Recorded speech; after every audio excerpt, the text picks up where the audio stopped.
నమస్తే. ఇన్నాళ్ళు నన్ను సపోర్ట్ చేస్తూ, ఎంకరేజ్ చేస్తూ మీ ప్రేమని నాకు అందిస్తున్న ప్రతి ఒక్కరికి కృతజ్ఞతలు. అలాగే ఈ వీడియో కూడా ఖచ్చితంగా మీకు ఉపయోగపడుతుంది. లైక్, షేర్ అండ్ సబ్స్క్రైబ్ చేసి మీ సపోర్ట్‌ని నాకు అందించండి. అలాగే ఈ వీడియో పట్ల మీకున్న అభిప్రాయాన్ని కామెంట్ సెక్షన్‌లో కామెంట్ చేసి తెలియజేయండి. ఇప్పుడు వీడియోని చూద్దాం. నమస్తే, వెల్కమ్ టు అవర్ ఛానల్. నేను పద్మిని. ప్రస్తుతం మనతో పాటు ప్రముఖ ఆధ్యాత్మికవేత్త, నారీసేన ఫౌండర్, దత్త ఉపాసకురాలు శ్రీమతి లతా దత్త గారు మనతో పాటు ఉన్నారు. మాట్లాడదాం. నమస్తే అక్క. జై గురుదత్త. శ్రీ గురుదత్త అక్క, ఎలా ఉన్నారు? బాగున్నాను పద్మిని. ఈ ఎండలతో మాత్రం భయంగా ఉంది. మనమే ఇలా అనుకుంటే కోస్టల్ ఏరియాస్ లో ఉన్న వాళ్ళ పరిస్థితి ఏంటక్క? చాలా దారుణం. అది తొందరగా ఈ ఎండలని తగ్గిపోవాలని ప్రార్థిద్దాం. ఎండల తాకిడి భయంకరంగా ఉంది. చాలా చాలా జాగ్రత్తగా ఉండండి. అసలు వడదెబ్బలు ఎలా తగ్గు అంటే మనం సెన్సిటివ్ గా అయిపోయామా, నిజంగానే ఎండలు పెరిగిపోయాయా, పొల్యూషన్ బాగా పెరిగింది. ఈ కలియుగంలో కాలాంతరంలో ప్రకృతిలో మార్పులన్నీ కూడా వచ్చి ఇది వరకు ఇంత ఎండ లేదు, ఇది వరకు ఈ విపరీత ధోరణులు ఏమి కూడా ప్రకృతిలో ఉండేవి కాదు. అట్లీస్ట్ మనం తాళే శక్తి కూడా ఉండేది అక్క మనకి. ఇప్పుడు తాళలేకపోతున్నాం అసలు కదా. మనకి లేదు, ప్రకృతి కూడా విజృంభిస్తుంది. అసలు 38, 35 ఉన్నా కూడా ఆ వేడి హీట్ అనేది భరించలేకపోతుంది. బీభత్సంగా ఉంది. చాలా చాలా జాగ్రత్తగా ఉండండి. రైట్ అక్క. అక్క, గురువు యొక్క అనుగ్రహం కోసం పరితపిస్తూ ఉంటారు చాలా మంది కూడా. నేను అబ్జర్వ్ చేశాను. మనం గురువు గురించి మాట్లాడినప్పుడు చాలా విత్ లాట్స్ ఆఫ్ రెస్పెక్ట్ తో అనుకోవచ్చు, లేకపోతే లాట్స్ ఆఫ్ అంటే చాలా కాషియస్ గా చూస్తూ ఉంటారు అట్లాంటి వీడియోస్. డెఫినెట్ గా గురువు యొక్క అనుగ్రహం ఉండాలి ఖచ్చితంగా. అటు సుఖాలు కావాలి అన్నా, పిల్లలు కావాలన్నా, ఇల్లు కావాలన్నా, సత్పురుషుల దర్శనం కావాలన్నా, ఎటువంటివి అంటే మనము అంటూ ఉంటాం కదా, ఎన్ని లక్షల మంత్రాలు చదివినా కూడా, సాధన చేసినా కూడా అది ఫలిస్తుందో లేదో కానీ గురు మంత్రం మాత్రం వెంటనే ఫలిస్తుంది, సిద్ధిస్తుంది, అనుకున్నవి జరుగుతాయి.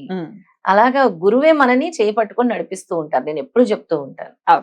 అలా మనల్ని నడిపించాలి అని అంటే, గురువు యొక్క అనుగ్రహం పరిపూర్ణంగా మనకి రావాలి అని అంటే రకరకాల నామాలు ఉన్నాయి, గురుముఖతగా తీసుకోవాలి కొన్ని అని కూడా చెప్తూ ఉంటారు. అయితే మాకెవరు మరి గురువులు లేరు అనే వాళ్ళు కూడా ఉంటారు కదక్క. సో ఎట్లా, ఏ నామంతో స్వామిని కొలిస్తే అత్యంత ప్రియంగా, ఆయనకి బాగా నచ్చేటటువంటి నామాలు ఏంటి? ఏ నామాలతో స్వామి అనుగ్రహాన్ని పొందొచ్చు? తప్పకుండా పద్మిని చెప్తానైతే. ఎటువంటి నామాలైనా కూడా గురువు ఇస్తేనే తీసుకోవాలి. గురువు దీక్ష వహిస్తేనే, గురు మంత్రం ఇస్తేనే, గురువు ద్వారానే తీసుకోవాలి. కానీ కొన్ని మంత్రాలు ఉంటాయి, అవి మనంతట మనం చదువుకోవచ్చు అనమాట. అయితే ఈ దత్తాత్రేయ స్వామి ఉపాసనలో చాలా మంత్రాలు ఉంటాయి. ఎలాగా అనంటే ద్వాదశాక్షరి ఉంటుంది, అలాగే షోడశాక్షరి ఉంటుంది, షడాక్షరి ఉంటుంది, అష్టాక్షరి ఉంటుంది, ఏకాక్షరి ఉంటుంది, వింశత్యాక్షరి ఉంటుంది, అనుష్టాప్ ఉంటుంది, మాల ఉంటుంది. 8 మంత్రాలు ఇందులో సుప్రసిద్ధమైనవి ఉంటాయి అన్నమాట. ఇవన్నీ కూడా గురువు ముఖతనే తీసుకోవాలి. గురువు లేకుండా ఇవన్నీ తీసుకోవటము, చేయటము సాధ్యం కాని పని అనమాట. గురువు తప్పకుండా ఉండాలి. అయితే ఈ మంత్రాలన్నీ కూడా నేను ఇప్పుడు చెప్పినవి ఎంతో శక్తి గలవి. ఇవి అభిష్ట సిద్ధిని కలిగించేవి కాదు.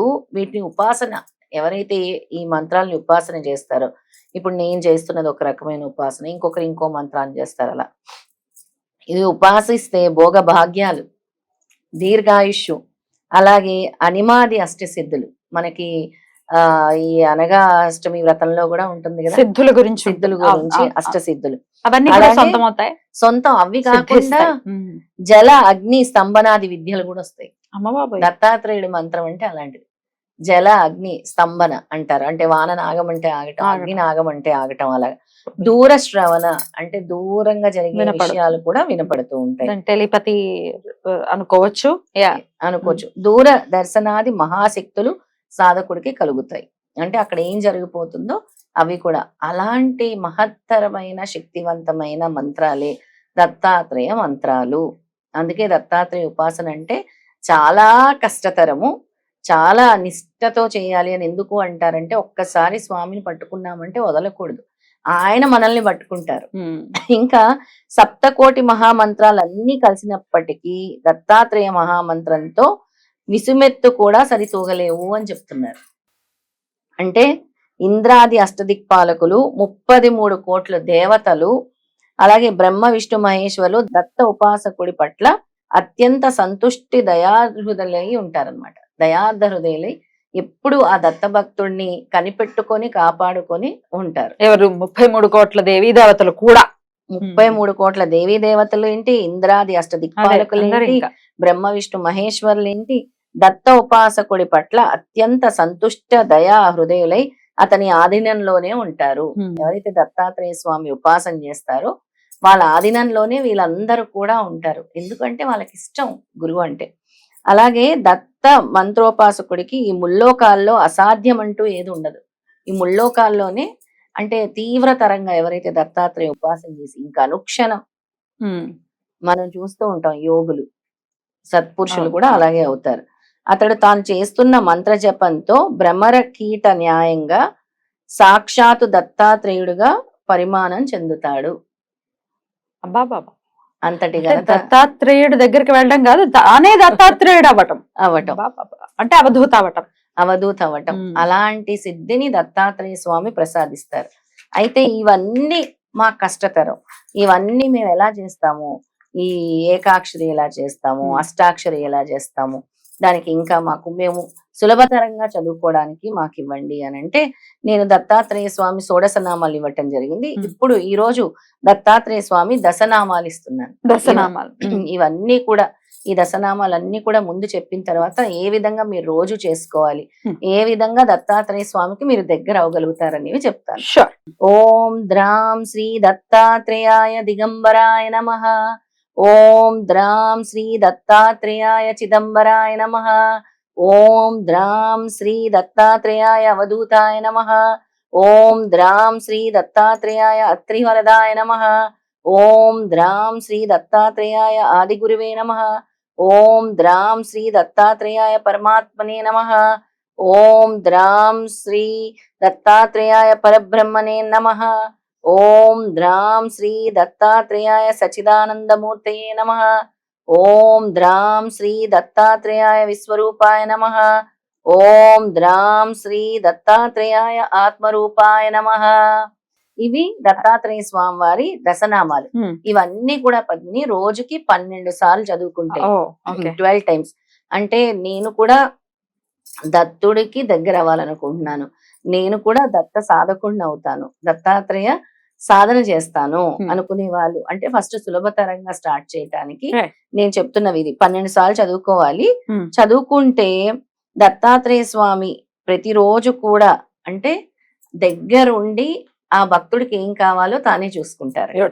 ఈ మంత్రాలు ఎవరైతే ఇలాగా అంటే మనసా వాచా కర్మన దత్త ఆరాధన చేస్తూ ఉంటారో వాళ్ళందరికీ కూడా తన భక్తుడికి ఏం కావాలన్నా దత్తాత్రేయ స్వామి దగ్గరుండి చూసుకుంటారు. బ్యూటిఫుల్ అక్క. అయితే ఏ రోజున మొదలు పెట్టమంటారు, అలాగే ఒకసారి మొదలు పెట్టిన తర్వాత ఎన్ని రోజులు చేయాలి, ఇట్లాంటి క్వశ్చన్స్ వస్తాయి.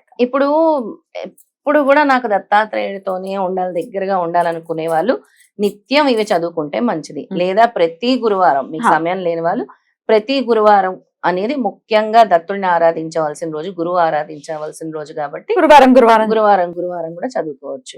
ఎక్కువ నేను చెప్తూ ఉంటాను, గురువారం అంటే మీరు ఏ సాధన చేసినా తొందరగా మీకు అది ఫలించాలంటే పసుపు రంగు డ్రెస్ తోనే చేయాలి, పసుపు రంగు వస్త్రాలతోనే చేయండి, అలాగే పసుపు రంగు నైవేద్యాలు పెట్టండి అని చెప్తుంటాను, పసుపు రంగు పుష్పాలతో పూజించండి అని కూడా చెప్తూ ఉంటాను. అద్భుతం అక్క. అయితే ఈ నామాలు చేసిన రోజు ఓన్లీ థర్స్డేసే చేస్తున్నారు, లేకపోతే రోజు చేస్తున్నారు, మరి నామాలు చదివిన తర్వాత నాన్ వెజ్ తినొచ్చా అని కొంతమంది అడుగుతున్నారు. తినకూడదు.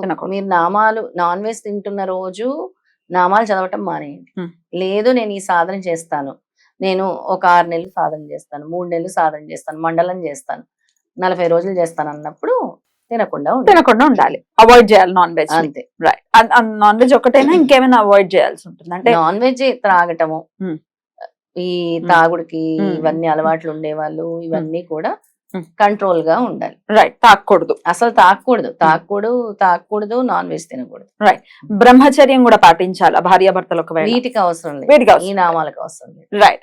నేను ఇందాక చెప్పిన జీవితాన్ని అనుసరిస్తూ స్వామి అనుగ్రహాన్ని మన వాళ్ళు పరిపూర్ణంగా పొందాలని మనస్ఫూర్తిగా కోరుకుంటూ థ్యాంక్ యూ సో మచ్ అక్క. నమస్తే. జై గురుదత్త. శ్రీ గురుదత్త.